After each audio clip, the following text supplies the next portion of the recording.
مدد کر مدد کی گھڑی ہے الہی مدد کر مدد کی گھڑی ہے گناہوں کے دریا نحمد ونصلی ونسلم علی رسول الکریم اما بعد فاعوذ باللہ من الشیطان الرجیم بسم اللہ الرحمن الرحیم اللہم صلی علی سیدنا و مولانا محمد وعلی آلہ واصحابہ وبارک وسلم وصلی علیہ. السلام علیکم خواتین و حضرات.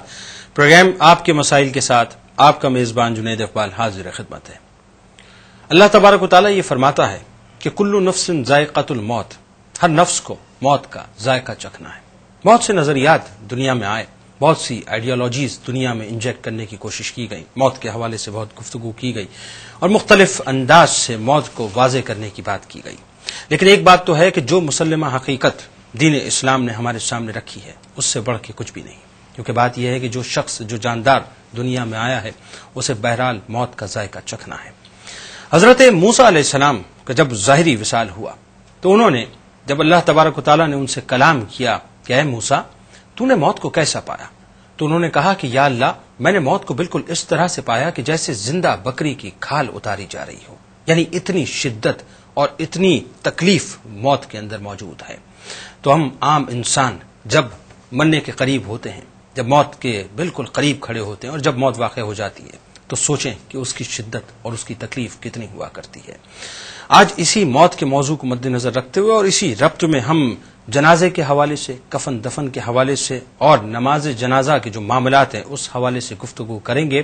اور گفتگو کا جو ربط ہمارے ساتھ قائم رکھے ہوئے ہیں، ہمارے ساتھ موجود ہیں اس وقت ہمارے بےحد پیارے، بہت ہی محترم جناب مفتی محمد اکمل صاحب، اور ان سے آج ہم اس حوالے سے گفتگو کریں گے کہ موت کے حوالے سے شرعی کیا احکامات ہیں، کفن کے حوالے سے، نماز جنازہ کے حوالے سے اور دفن کے حوالے سے کہ جو انسان کا آخری مقام ہے اس حوالے سے شرع کیا کہتی ہے اور ہمیں کس انداز سے ان معاملات کو دیکھنا چاہیے.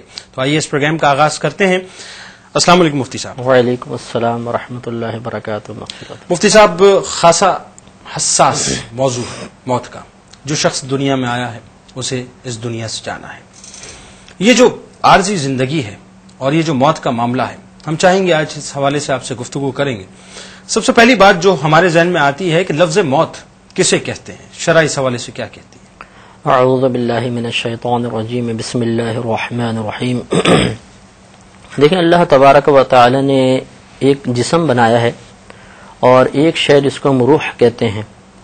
جب یہ روح اس جسم کے اندر حلول کر جاتی ہے، داخل ہو جاتی ہے تو اس کو زندگی کا نام دیا جاتا ہے.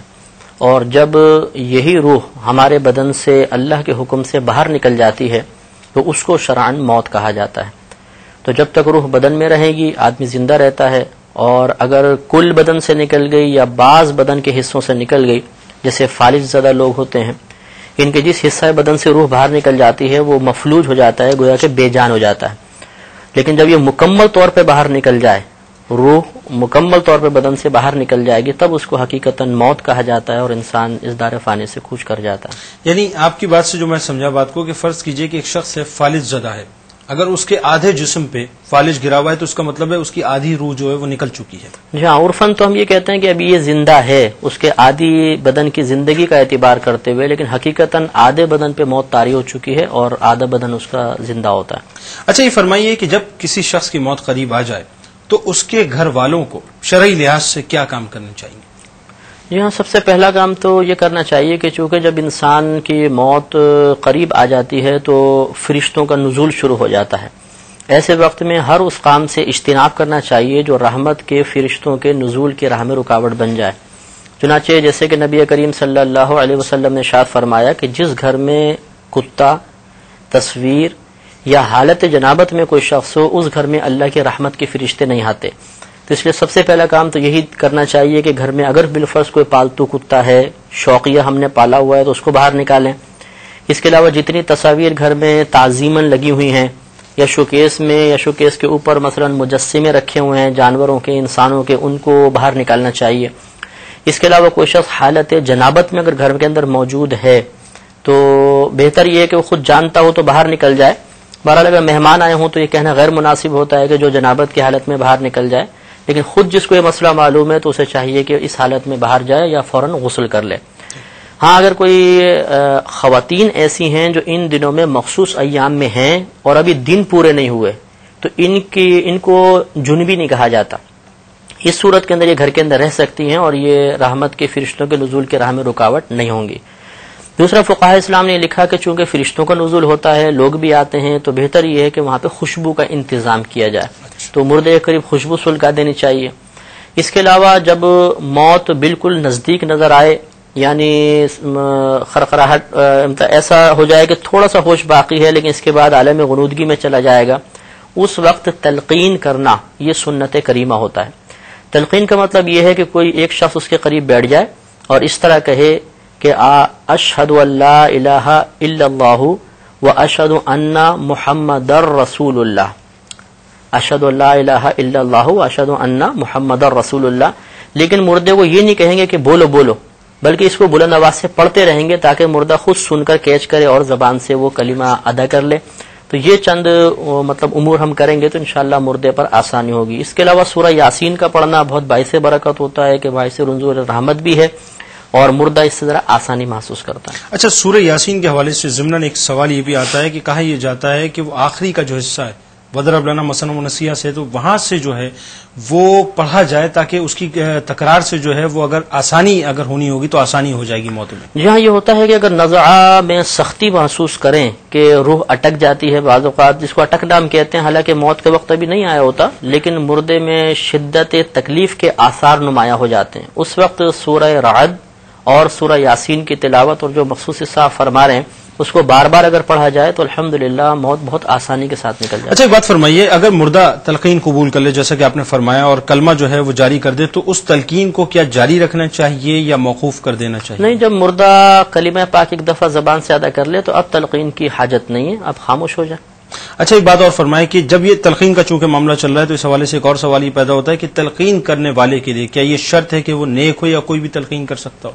مطلب افضل اور اولا یہی ہوتا ہے کہ نیک پرہیزگار شخص تلقین کرے، کیونکہ عموماً ایسے ہوتا ہے کہ نیک آدمی کی تلقین کو، اس کی نصیحت کو جلدی قبول کیا جاتا ہے.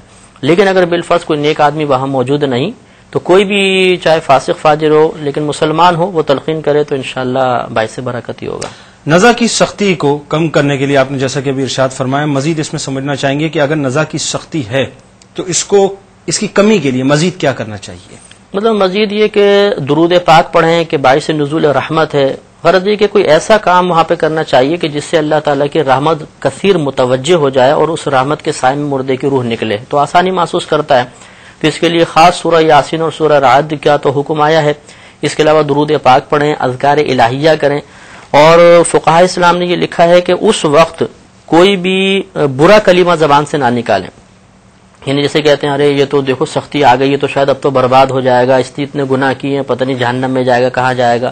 کیونکہ یہ روایت میں آیا کہ اس وقت جو بھی زبان سے لوگ کلمہ نکالتے ہیں فرشتے اس پہ آمین کہتے ہیں. آمین کا معنی ہوتا ہے استجب، کہ اللہ تعالیٰ اس کو قبول فرما لے. تو اگر وہ کوئی بھی برا کلمہ نکلے گا اور وہ فرشتوں کی آمین اس کے ساتھ ہو گئی تو ویسے ہی اس شخص کے ساتھ انجام متوقع ہے.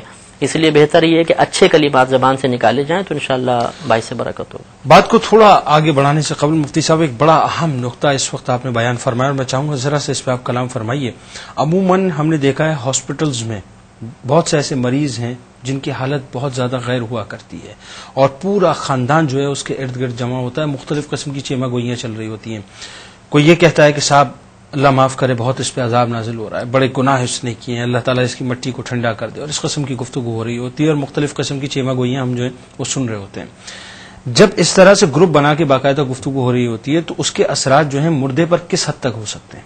مطلب جیسے وہ بتایا کہ اس میں چیمہ گوئیاں مختلف قسم کی ہوتی ہیں، بعض تو بہت زیادہ تعریف کرتے ہیں، اس میں مبالغہ کرتے ہیں، تو یہ بھی غیر مناسب بات ہوتی ہے. نبی کریم صلی اللہ علیہ وسلم نے مردے کی تعریف میں مبالغہ آرائی سے منع فرمایا ہے.